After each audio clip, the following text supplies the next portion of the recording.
السلام عليكم.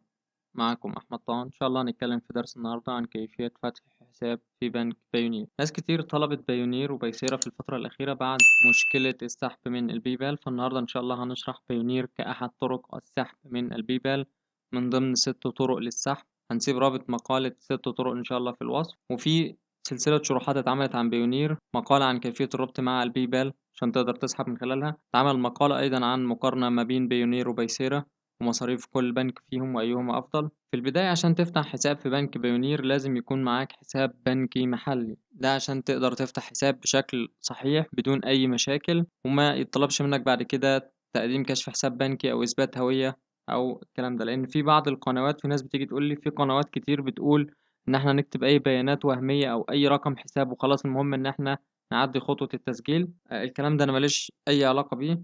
أنا بتكلم ازاي تفتح حساب بشكل رسمي وبشكل صحيح، ما يحصلش مشاكل بعد كده. لازم يكون معاك حساب بنكي قبل ما تفتح حساب بايونير عشان هتحتاجه وقت التسجيل، هتحتاجه في آخر خطوة في التسجيل. زي ما اتعودنا دايما هفتح لكم حسابي في بايونير، وبعد كده هنفتح حساب من خلال جهاز ال VPS بأي بيانات. هنوريكم بس طريقة فتح الحساب بتكون ازاي. ده حسابي في بنك بايونير زي ما انتم شايفين، حساب مفعل وبستلم عليه وبسحب عادي جدا من بيبال او بسحب من خلال بايونير. ننتقل بعد كده للفي بي اس، نفتح من عليه تاب. دي المقالة تشرح كل شيء عن فتح الحساب بالتفصيل، هسيب لكم رابط المقالة في الوصف بتاع الفيديو. نفس الخطوات دي اللي هنعملها في الفيديو هي مشروحة هنا في الصور. هنضغط على الرابط التالي بتاع بايونير، وبعدين بنضغط على ساين اب. تمام، هيفتح معانا الصفحة دي بيسألني محتاج حساب شخصي ولا حساب شركة، فبخليه شخصي زي ما هو. دي مجموعة بيانات استخدمها في التسجيل. البيانات دي هي مجرد للتوضيح فقط، مش بيانات حقيقية، مجرد بيانات للتوضيح فقط. لكن وانت بتسجل بتكتب انت بياناتك الحقيقية بشكل كامل وبشكل صحيح. نبدأ مع بعض دلوقتي عملية التسجيل. بعد ما بنكتب أول صفحة بنضغط على نيكست أو التالي لو انت باللغة العربية. اختار الدولة، طبعا هتكون هنا مصر.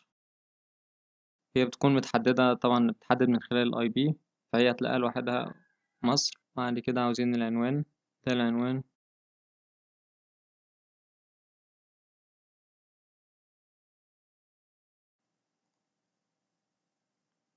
بعد كده بنختار الباسورد. بيجي بعد كده اختيار سؤال الأمان. السؤال ده هتحتاجه لو حبيت تغير الباسورد أو نسيت الباسورد وعايز تعمل واحد جديد، محتاج السؤال ده، هيكون مهم جدا بالنسبة لك. اختار مثلا أول سؤال، نختار له أي إجابة. هنا بتختار نوع الوثيقة اللي انت هتقوم بعملية التفعيل من خلالها. تختار طبعا جواز السفر أو البطاقة لو البطاقة بتاعتك باللغة الإنجليزية. بعد كده بنضغط نيكست. آخر خطوة واللي ناس كتير عندها مشكلة من الخطوة دي، وهي ربط حساب بنكي. دي مجرد خطوة تسجيلية، لا هيخصم من حسابك حاجة ولا هيسحب منه، بالعكس ممكن تستخدم انت الحساب ده في ان انت تسحب من بايونير عليه. تحدد هنا الأول البنك اللي لك حساب فيه، بعد كده بيطلب منك الاكونت نيم، اسم الحساب. تكتب اسمك زي ما في البنك بالظبط عشان البيانات دي بيتم مطابقتها. لو طلعت غلط هيطلب منك رفع كشف حساب من البنك ده عشان يتأكد هل فعلا عندك حساب بنكي ولا لأ. فاحنا بما ان احنا هدفنا هنا هو مجرد بس التسجيل او نعلمك ازاي تسجل، فاحنا بنكتب اي بيانات وبس. بعد كده بتضغط انك بتوافق على كل الشروط، بتوافق على الاسعار والرسوم، وبعد كده بنضغط submit. بيظهر لنا بالشكل ده ان تم عمل الحساب بنجاح. حاليا في فترة مراجعة بتاخد غالبا يوم واحد، وبيتم الرد عليك من خلال الإيميل. هيتبعت لك رسالة على الإيميل حسابك تم قبوله، أو هيحتاج منك معلومات إضافية أو أوراق. لو كانت كل البيانات اللي أنت ضفتها في الحساب هي بيانات حقيقية وبالفعل عندك حساب بنكي، بيتم قبول حسابك في خلال ساعات. كده بتقدر إنك تستخدم الحساب وإنك تطلب الكارت. بالمناسبة عملية طلب الكارت الحسابات الجديدة لازم الأول تستلم على الحساب من شركة 30 دولار. ده بقى شرط جديد من بايونير.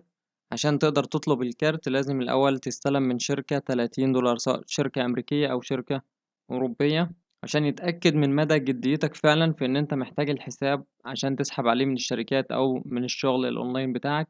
مش بتعمل الحساب بهدف إن أنت تاخد الكارت منهم وخلاص.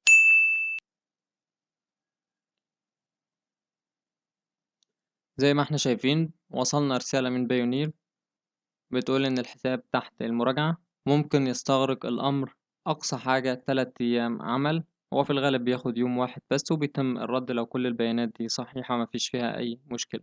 نسجل دخول على حسابنا.